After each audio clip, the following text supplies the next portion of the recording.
It's been an absolute blast covering the developing stories of the Mazda 3 Turbo. On June 28th, we got our very first inkling of the Turbo. On July 6th, Mazda's Mexican YouTube channel broke tons of news to us, including power figures. And on July 9th, Mazda officially spilled pretty much all the details of the Mazda 3 Turbo, except they only gave us 2 pictures and no pricing information. Well, today that changes. Mazda has finally given us more pictures, more information on pricing, and a couple things in terms of body cladding, but we still don't know when it's coming out. And in today's video, we're discussing the Mazda 3 Turbo and its new revelations, and we're also going to cover a ton of other breaking news for the Japanese automaker. Welcome back, Luxurious Fleet. My name is Kirk, and this channel is of course dedicated to Japanese autos. Subscribe, hit the bell icon so you won't miss any of my upcoming videos on Mazda and all vehicles from the land of the rising sun. Over on the Mazda Newsroom, 2021 Mazda 3 2.5 Turbo full reveal. And this is the first time we've seen the back end of it. Starting MSRP for the Mazda 3, this is the base, so this will be the 2.0, is $20,500. While the Mazda 3 2.5 Turbo or the 2.5T will start at $29,900. Available aero kit adds more aerodynamic styling that complements its refined performance. Just to get you up to speed on the 2.5 Turbo, we know it has the 250 horsepower, 320 pound-feet of torque. That's when it's on 93 octane, and it's possible if you guys have access to 95, 97, you would be able to get even more power out of this turbo 4-cylinder. If you put regular in at 227 horsepower and 310 pound-feet of torque, and it's only available with all-wheel drive, and no manual transmission is offered with the Turbo. So if you want the 6-speed manual, you have to get the 2.5S Mazda 3 front wheel drive option. So here's the list of the pricing. We've talked about the base 2.0, and my gripe with that, it would be an awesome vehicle. It's the cheapest Mazda you can buy. So the problem with the 2.0 is that it doesn't have Apple CarPlay and Android Auto. Huge fail on Mazda. I don't get it. So here's the 2.5S with the 6-speed manual transmission. You only get it with the premium package. If you look, there's no sedan option, so if you want the manual, you have to get the hatchback. And correct me if I'm wrong, you guys may know this. I thought last year the only way you could get the manual was the sedan. So let me know in the comments on that one. Now here's the 2.5 Turbo. It's going to be available in the sedan and hatchback, and so is the Premium Plus option. Again, these are only available in all-wheel drive, with the range topping one going to be at $33,750, but you can add additional packages. Here are those 18-inch BBS wheels, and the aero kit is only available for the hatchback, so if you like the sedan, I'm sorry guys, you're gonna miss out on the cooler looking options. So with the Premium Plus package, it's gonna cost less because you're paying more for the car. It's gonna have a couple of those additional body claddings on it. If you want the aero kit, but you don't have the premium package, it's going to cost you a little bit more. So at that point, you might as well just go for the Premium Plus. Here are the optional paint colors. So what are my thoughts on it? Well, it's a little bit more expensive than, let's say, a competing Volkswagen GTI. The GTI, however, you can get with a 6-speed manual transmission, but it's only available in front-wheel drive. So this will cost, let's say, $1,500 more on the MSRP sheet, gives you all-wheel drive, gives you more power. So horsepower is about the same on regular fuel compared to the GTI to the Mazda 3, but if you put the more premium fuel in there, you're going to get more power, more torque. Speaking of torque, this thing absolutely roasts the GTI when it comes to torque. And with all-wheel drive system, this thing would smoke it off the line. Still, I know a lot of us out there would really have liked to have a manual transmission like we had in the Mazda Speed 3. I think you guys overseas call it MPS. But speaking of the price of the Mazda Speed 3, it was only about $23,000 US MSRP. In 2013, it was about $23,000. This thing is $7,000 more.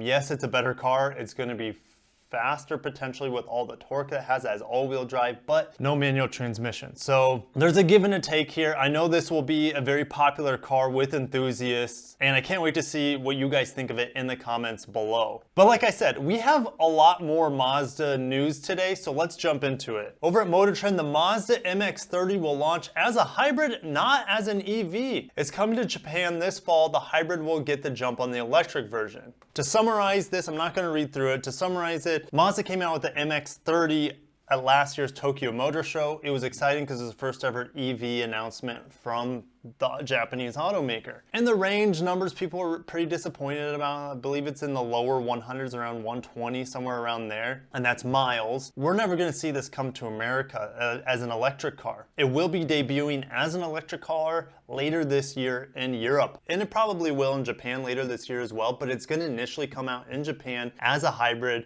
more than likely with the 2-liter Skyactiv X engine with around 150-ish horsepower, but it gets around 40 to 50 miles per gallon depending on the application. And I think that makes sense. That you know that they designed this car from the get-go to be a hybrid and an electric vehicle. They have the flexibility with that platform, and it's based off of the Mazda 3 platform as well as the CX-30 platform. Now the option that gets me most excited that they haven't announced would be the return of the rotary engine in an MX-30 as a range extender, and they still offer the 120, let's say a pure electric range, 120 miles of pure electric range that they stick in a small rotary engine under the hood, and let's say that boosts the range up to another 150 miles on top of that, so maybe 300 miles of range. I'm just getting excited about that. Rotary, plug-in, together, perfect harmony. I know that increases more things to go wrong, increases the complexity, increases probably the maintenance of it, but I mean, just for the sake of the rotary, right? Over the Mazda newsroom, once again, 100th anniversary Mazda MX5 Miata arriving in the United States.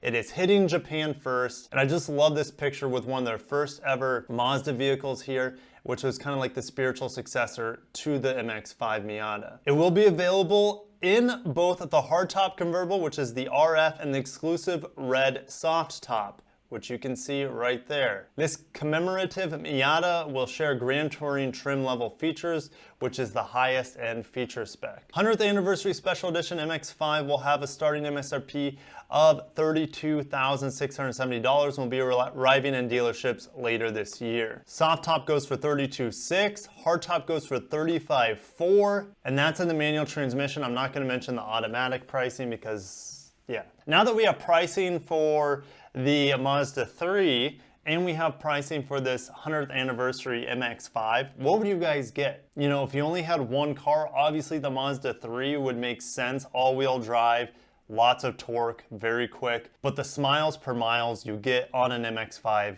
is better than anything out there. So I'll see you in the comments on that one. And lastly, we did get reports for July sales. This is the month to date over here on the left. The sedans are suffering. Mazda 3 down, Mazda 6 down, MX-5 down quite a bit, which is surprising because you'd think in the summer the MX-5 would be selling like hotcakes. CX-3 is pretty much canceled for the United States in my opinion, as the CX-30 starts dominating. CX-5 down 11% month to date from July 19 to July 20. CX-9 still kicking ass this year. And here's the sad reality, guys. Cars are down 18% compared to last summer.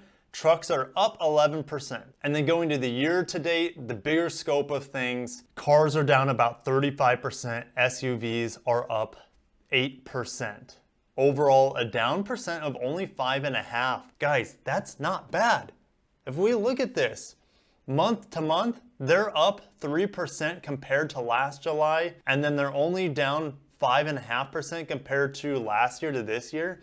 Mazda's doing some pretty good work here, mainly thanks to the introduction of the CX-30 that really opened up. The CX-3 was very, very small, and that CX-30 really opened up the possibilities, getting a little bit more people to check out their product stack. Yeah, their torchbearer, the CX-5, is down quite a bit this year, but the CX-9, with it being recently refreshed, updated, it's almost 13% up on the year. That's very impressive. And the MX-5 is really a wash for the year, so that's doing pretty well considering the situation in the global economy. And guys, make sure you're subscribed to the channel because I will be getting my hands on an MX-5 RF manual transmission in the mountains of Colorado just next week. So make sure to subscribe because I'll be giving you my honest impressions of the MX-5, and I'm not gonna lie, I'm a little biased. It'll be so much fun. Why am I biased? Because I had a 91 MX-5 and a Miata, and that was arguably the most fun. Totally the most fun car I've ever had, arguably the best car I've ever had. So can't wait to bring that to you on this channel. subscribe for more Mazda updates, and thank you so much, guys. Thank you again for making my dreams come true. If you want to support the channel just a little bit more, click the join button, and I'll catch you guys in the next video. Take care of yourselves. I love you guys. Peace out.